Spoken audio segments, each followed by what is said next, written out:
और चलिए सबसे पहले बात बाजार की कर लेते हैं। बैंकिंग शेयरों की बदौलत बाजार आज शानदार तेजी पर बंद हुए। निफ्टी 119 अंकों से ज्यादा की तेजी के साथ 17,743 के पार बंद हुआ। एचडीएफसी लाइफ और टाटा कंज्यूमर्स की अगुवाई में निफ्टी के 50 में से 37 शेयर हरे निशान में बंद हुए। निफ्टी बैंक 518 अंकों की तेजी के साथ 42,636 के लेवल पर बंद हुआ। सेंसेक्स में भी 400 अंकों से ज्यादा की तेजी दिखी। निफ्टी पीएसयू इंडेक्स सबसे ज्यादा सेक्टोरल गेन वाला इंडेक्स रहा। दिन भर बाजार में कैसी रही हलचल और कल के लिए क्या है ट्रिगर्स, पूरा एनालिसिस दे रही हैं हमारी सहयोगी मानसी दवे। बिल्कुल, तो आज शुरुआत जरूर थोड़ी म्यूटेड देखने को मिली, लेकिन उसके बाद बाजार ने अपने आप को बेहतरीन तरीके से संभाला और कह सकते हैं कि हफ्ते की शुरुआत पिछले हफ्ते के एक डाउनसाइड के बाद अच्छी देखने को मिली और क्लोजिंग भी इनफैक्ट पूरे दिन के दौरान हमने काफी अच्छे मार्केट एक्शन के साथ हरे निशान के साथ इंडेक्सेस में क्लोजिंग देखी और इनफैक्ट दिन के उच्चतम स्तर पर मार्केट आखिरी एक घंटे में भी नजर आए, जहां निफ्टी बैंक निफ्टी की तरफ से अच्छा एक्शन। बैंक निफ्टी तो ऑफकोर्स परफॉर्म कर ही रहा था, लेकिन निफ्टी में भी हमने करीब 125 अंकों की मजबूती देखी और इनफैक्ट सेंसेक्स तो 60,000 के पार भी ट्रेड्स करके करीब 400 अंकों की बढ़त दिखा रहा था। बैंकिंग शेयरों में ऑफकोर्स फोकस रहा आईसीआईसीआई बैंक के पॉजिटिव सेट ऑफ नंबर्स के ठीक बाद हमने देखा कि अच्छी खासी मजबूती सेंटिमेंट बैंक्स फाइनेंशियल्स के लिए पॉजिटिव रहे, चाहे फिर वो बड़ी दिग्गज बैंकिंग प्लेस हो या फिर पीएसयू स्पेस हो, वहां पर अच्छा खासा एक्शन देखने को मिला। ड्यूरिंग दिस सेशन हमने देखा इंडसइंड बैंक के नंबर्स भी आए। ऑफकोर्स स्टॉक रिएक्ट नहीं कर रहा था, लेकिन on the face of it number जो है वो ठीक ठाक ही देखने को मिले। बैंक्स फाइनेंशियल्स के अलावा आईटी सेक्टर की चुनिंदा कंपनियां मिड कैप आईटी प्लेस की अगर बात करें, पर्सिस्टेंट सिस्टम ने अच्छा एक्शन दिखाया। ड्यूरिंग दी सेशन हमने देखा अच्छी खासी मजबूती के साथ निफ्टी आईटी इंडेक्स भी करीब 200 अंकों की मजबूती दिखाया, तो उसमें पर्सिस्टेंट का स्टॉक करीब 4% की तेजी के साथ ट्रेड कर रहा था।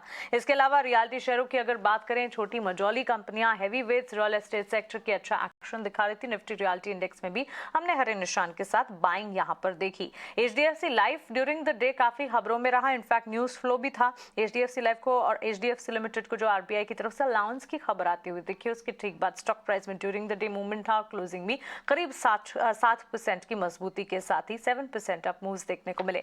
कंजम्पशन थीम थी जहां अच्छा एक्शन देखने को मिला। कुछ चुनिंदा सीमेंट काउंटर्स भी थे। इनफैक्ट ध्यान में रखें पूरा हफ्ता सीमेंट पैक के लिए और साथ ही ऑटो पैक के लिए इंपॉर्टेंट होगा, क्योंकि बजाज ऑटो के नंबर्स आने वाले हैं। ऑटो एंसिलरी एक थीम था। ऑटो एंसिलरी में एनआरबी बेयरिंग, फीएम इंडस्ट्रीज जैसे स्टॉक्स में अच्छी खासी बाइंग, मजबूती के साथ ट्रेड और नतीजों से ठीक पहले बजाज ऑटो के स्टॉक में भी करीब आधे % की तेजी हमने देखी। इसके अलावा सीमेंट पैक में UltraTech cement, Ambuja cement, Dalmia Bharat, ये सारे के सारे स्टॉक के नतीजों से ठीक पहले एक एक्शन, तो सीमेंट मिड कैप हो या फिर हैवी वेट्स हो, अच्छे एक्शन के साथ ट्रेड कर रहे थे। ड्यूरिंग द क्लोजिंग हमने देखा एडवांस डिक्लाइन रेशियो मार्केट के अंडरटोन को काफी बुलिश दिखा रहा था। 17,700 के पार निफ्टी में क्लोजिंग दिखी और साथ ही बैंक निफ्टी में मजबूती के साथ हमने अच्छा खासा एक्शन देखा। दिन की शुरुआत से बैंक निफ्टी के सपोर्ट्स जो थे वो दिन के अंत तक कायम रहे।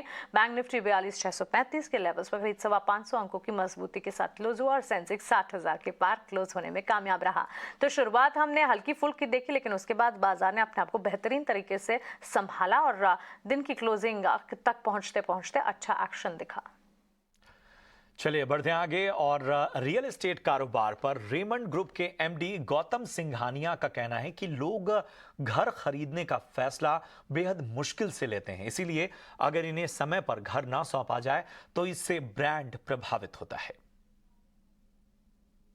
एक रेमंड ब्रांड में ट्रस्ट है and the only way you can build the trust in the real estate brand, आज मैंने जैसे आपको अर्लियर कहा कि फैब्रिक में भी इमोशन बहुत है। It makes you look good, makes you feel good. आज आपको मैं एक सिंपल एग्जांपल देता हूँ। फैब्रिक में अगर आप जो भी शर्ट पहने हो या जैकेट पहने हो, अगर आप खाली उसमें से लेबल निकाल दें, एक लेबल आता है पीछे आता है जैकेट में, आप अगले बार वो जैकेट पहन नहीं पाओगे।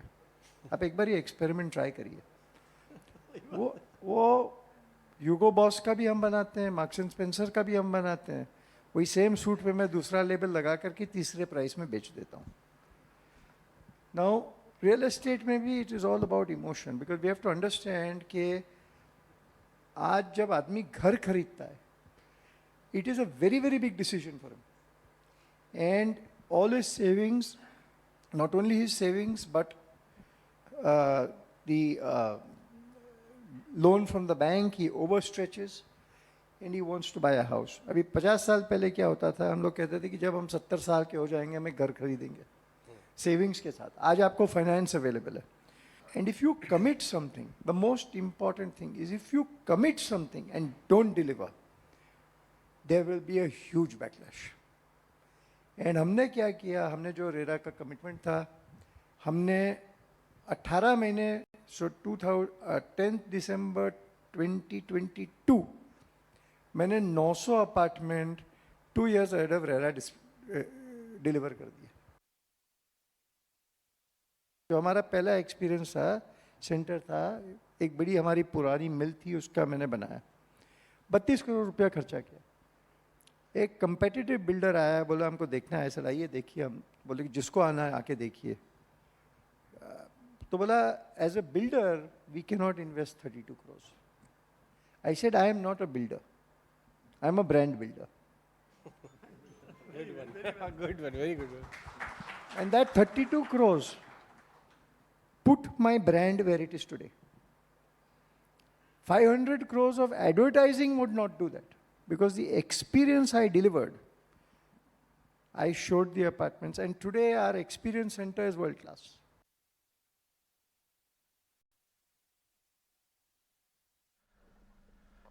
बढ़ते हैं आगे.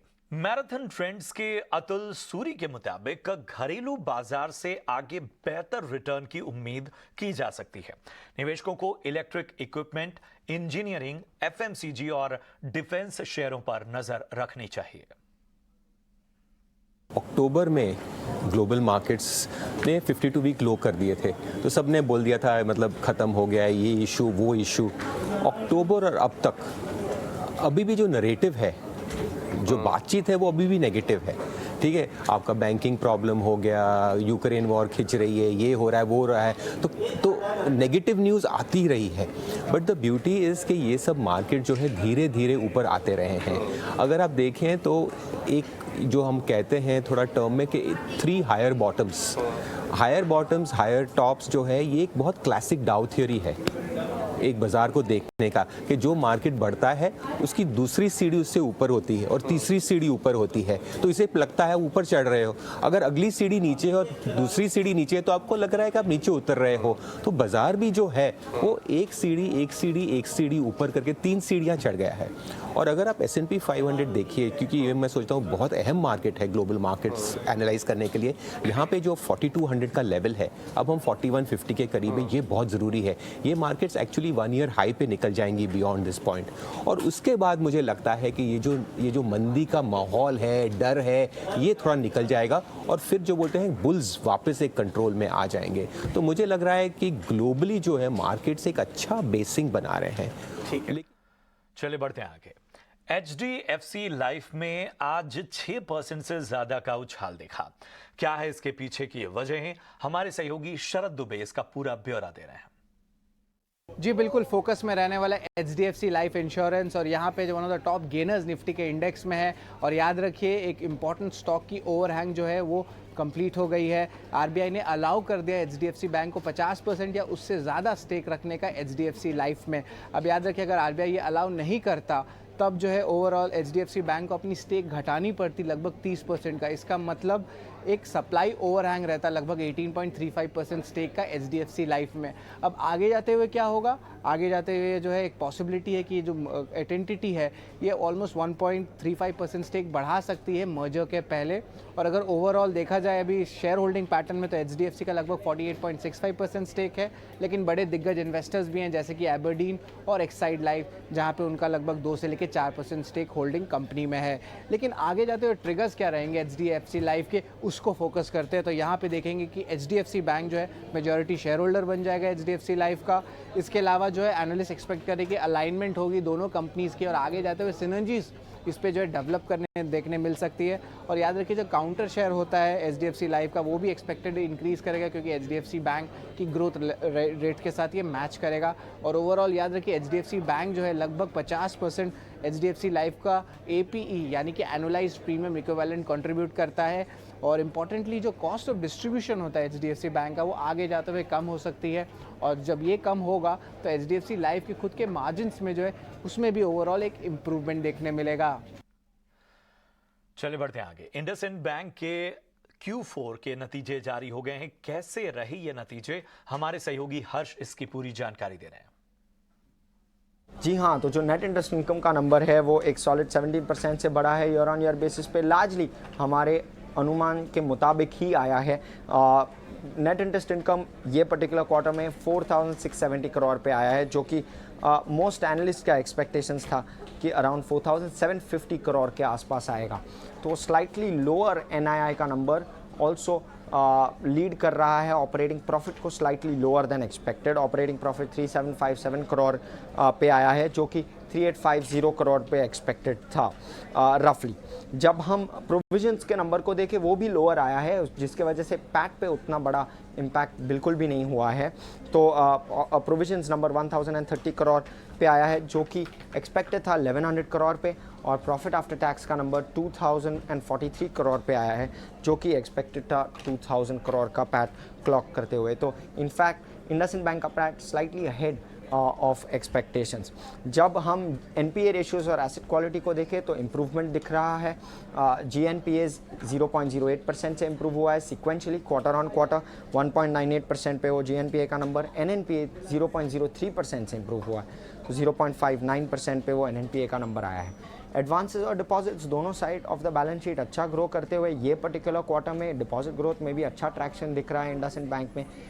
15% ग्रोथ डिपॉजिट्स में, 3% सिक्वेंशियल ग्रोथ डिपॉजिट्स में, और advances growth 21% year on year basis पे और 7% सिक्वेंशियल। ये नंबर्स ऑलरेडी डिस्क्लोज थे, तो मार्केट ने ऑलरेडी इसको फैक्टर इन कर दिया है। पर लार्जली इनलाइन सेट जो ऑपरेशनल नंबर्स आए हैं, इनलाइन सेट आए हैं। स्लाइटली लोअर एनआईआईज पे ऑफकोर्स देखना पड़ेगा कि कोई स्ट्रेस आगे जाके दिख रहा है या नहीं। चलिए बढ़ते हैं आगे। बहुत बहुत शुक्रिया करेंगे हर्ष आपका। और कल आने वाले हैं दिग्गज एफएमसीजी कंपनी नेस्ले के नतीजे, अनुमान बता रही हैं हमारी सहयोगी विनी मोतीवाला। नेस्ले के जो Q1 कैलेंडर 23 के नंबर्स है, जो है जैन टू मार्च क्वार्टर के नंबर्स, वहाँ पे हम लोग एक्सपेक्ट कर रहे हैं कि कंपनी देखेगी डबल डिजिट ग्रोथ, 11% की रेवेन्यू ग्रोथ एक्सपेक्टेड है वहाँ पे। पर प्रॉफिट्स में थोड़ी डिक्लाइन एक्सपेक्टेड है। प्रॉफिट डिक्लाइन होने वाला है 1% से, ये हमारी एक्सपेक्टेशन है, और प्रॉफिट आएगा 588 क्रॉस। मार्जिन में भी थोड़ी प्रेशर तो रहेगी, क्योंकि भूले मत मिल्क प्राइसेस बढ़ ही रहे थे ये क्वार्टर में। तो मिल्क प्राइसेस की वजह से जो उनका डेयरी बिजनेस है, मिल्क बिजनेस है, कन्फेक्शनरी बिजनेस है, वहाँ पे थोड़ी इम्पैक्ट हो सकती है मार्जिन्स पे, और इसीलिए मार्जिन्स एक्सपेक्टेड है कि ये टाइम थोड़े कॉन्ट्रैक्ट हो जाएंगे। मार्जिन्स एक्सपेक्टेड है एबिटा मार्जिन्स 22.6% वर्सेस 23.3%। अभी दूसरे फैक्टर्स की बात करें तो ओवरऑल रेवेन्यू ग्रोथ को क्या सपोर्ट करेगा, एक तो वॉल्यूम ग्रोथ जो एक्सपेक्टेड है, ये इन्फर्ड नंबर है, वो है 3 to 4% एक्सपेक्टेशन है एनालिस्ट की वॉल्यूम ग्रोथ में। उसके अलावा अच्छी मोमेंटम, डिमांड मोमेंटम एक्सपेक्ट है कि कंटिन्यू रहेगी नेस्ले के लिए ग्रोथ में, ओवरऑल वो सपोर्ट करेगी। और उनका जो मेन जो बिजनेस है नूडल्स और बिस्किट कैटेगरी की बात करें, वहाँ पे रेजिलिएंट डिमांड एक्सपेक्टेड है कि वहाँ पे ग्रोथ अच्छी ही रहेगी कंपेयर टू अदर कैटेगरीज। उसके अलावा बात करते हैं तो जैसा मैंने बताया, मिल्क प्राइसेस की वजह से जो बढ़ते हैं उसकी वजह से मार्जिन्स पे इम्पैक्ट रहेगा, पर may be quarter on quarter basis पे थोड़ी इंप्रूवमेंट हम लोग देख सकते हैं मार्जिन्स में।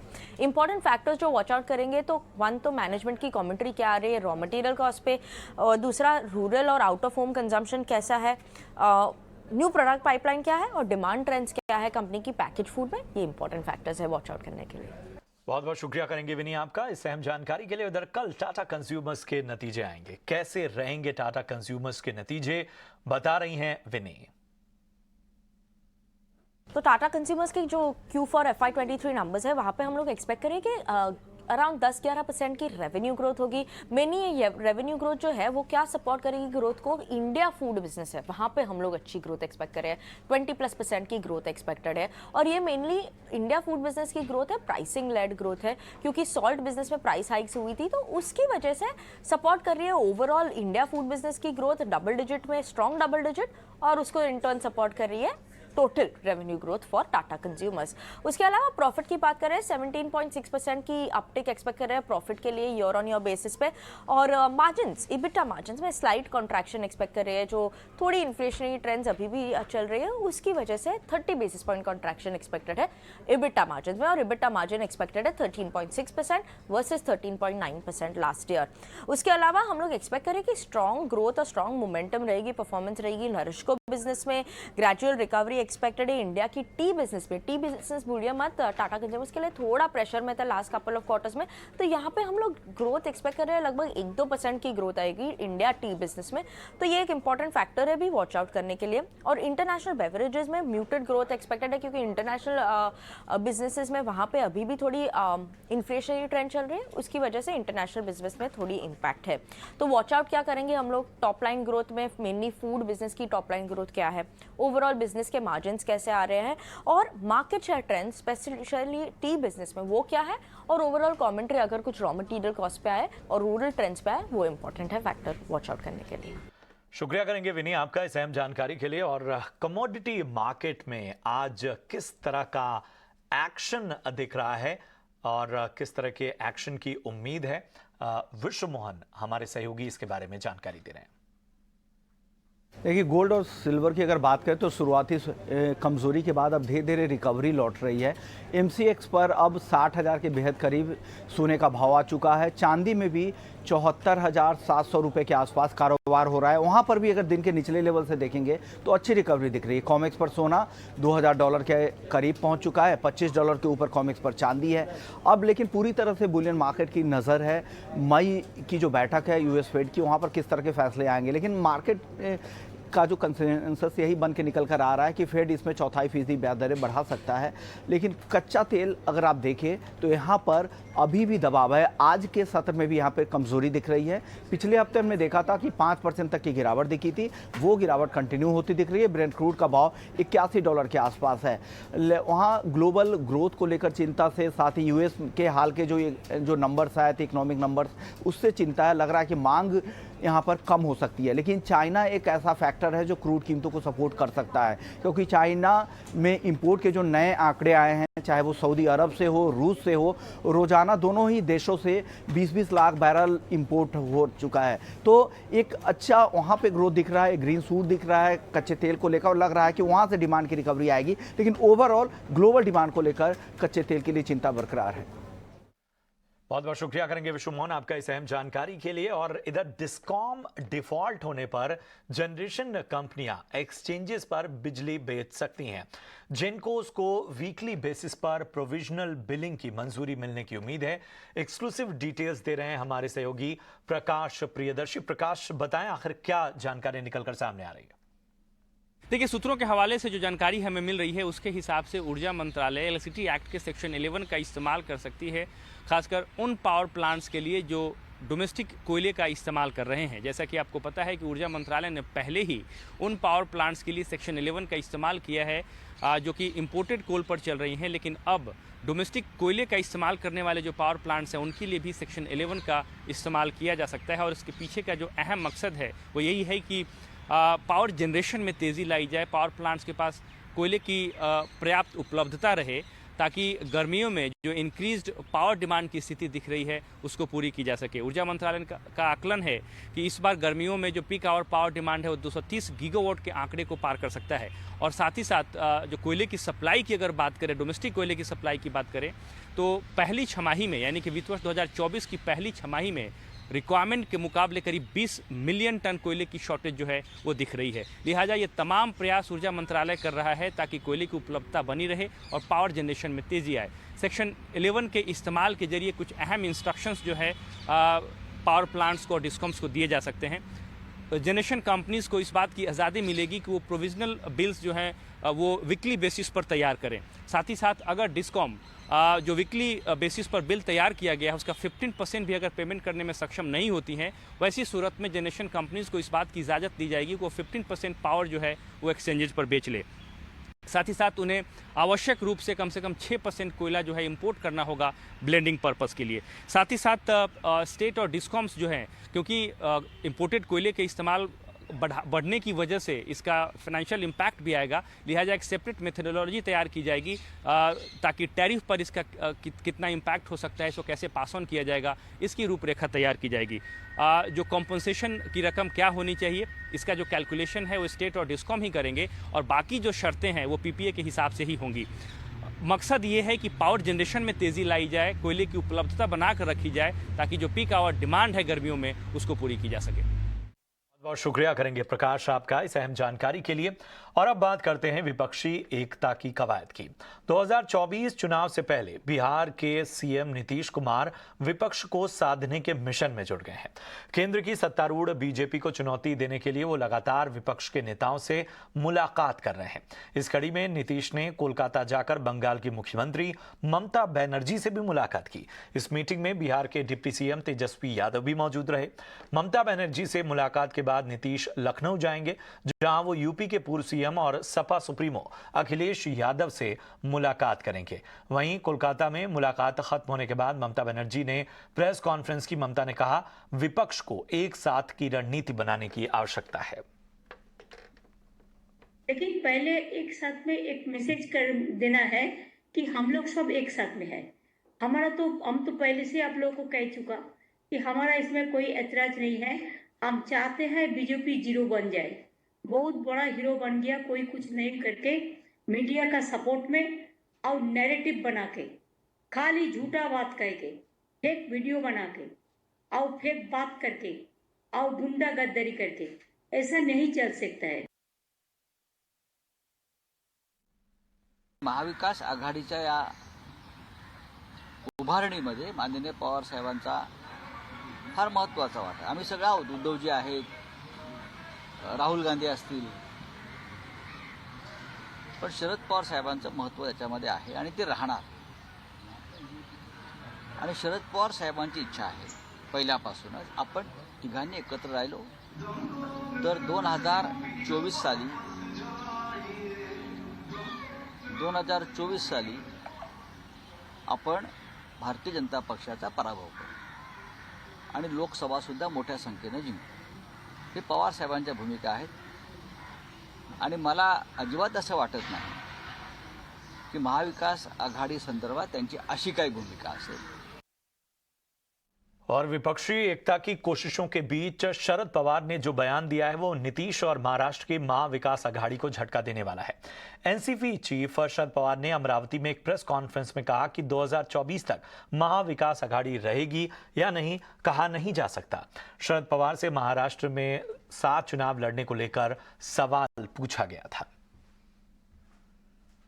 आघाडी आहे, एकत्र काम करायची इच्छा आहे, पण इच्छाच नाही, पोलिसीच असते, जागांचं वाटतं, त्याच्यात काही इश्यू आहेत का नाही, ते अजून केलंच नाही, ते कसं सांगता येईल. कर्नाटक विधानसभा चुनाव की तैयारियों के बाद चुनावी बिगुल बजते ही सभी राजनीतिक दल ताबड़तोड़ रैलियां और रोड शो कर रहे हैं। इसी कड़ी में केंद्रीय गृह मंत्री अमित शाह ने भी आज रोड शो किया। चामराजनगर में हुए अमित शाह के रोड शो में पार्टी कार्यकर्ताओं और समर्थकों का हुजूम देखने को मिला। रोड शो के दौरान जगह जगह फूल बरसाकर अमित शाह का स्वागत किया गया। 3 दिन के कर्नाटक दौरे पर पहुंचे शाह उत्तरी कर्नाटक के हुबली में पार्टी नेताओं के साथ चुनाव कार्य समिति की बैठक करेंगे। और कोरोना के मामले में खासी गिरावट नजर आई है। स्वास्थ्य मंत्रालय की ओर से जारी आंकड़े बताते हैं कि पिछले 24 घंटे में देश में 7,178 नए मामले सामने आए हैं। इस बीच अच्छी खबर है कि 69 दिन बाद एक्टिव केस की तादाद में कमी आई है। कल की तुलना में आज 2,934 यानी लगभग 3,000 के करीब मामले कम आए। आज 7,178 नए मामले थे, जबकि रविवार को संख्या 10,112 थी। अभी 65,683 एक्टिव केस चल रहे हैं, जबकि एक दिन पहले ये संख्या 67,806 थी। महान क्रिकेटर सचिन तेंदुलकर आज अपना 50वां जन्मदिन मना रहे हैं। महज 16 साल की उम्र में इंटरनेशनल क्रिकेट में डेब्यू करने वाले सचिन ने अपने करियर में कई सारे रिकॉर्ड्स बनाए। मुंबई में सचिन के घर के बाहर फैंस की भीड़ इकट्ठा हुई, जहां उनके चाहने वालों ने अपने अंदाज में उनका जन्मदिन मनाया। सचिन ने वनडे हो या टेस्ट क्रिकेट सभी फॉर्मेट में जमकर रन बनाए, रिकॉर्ड्स के राजा बने।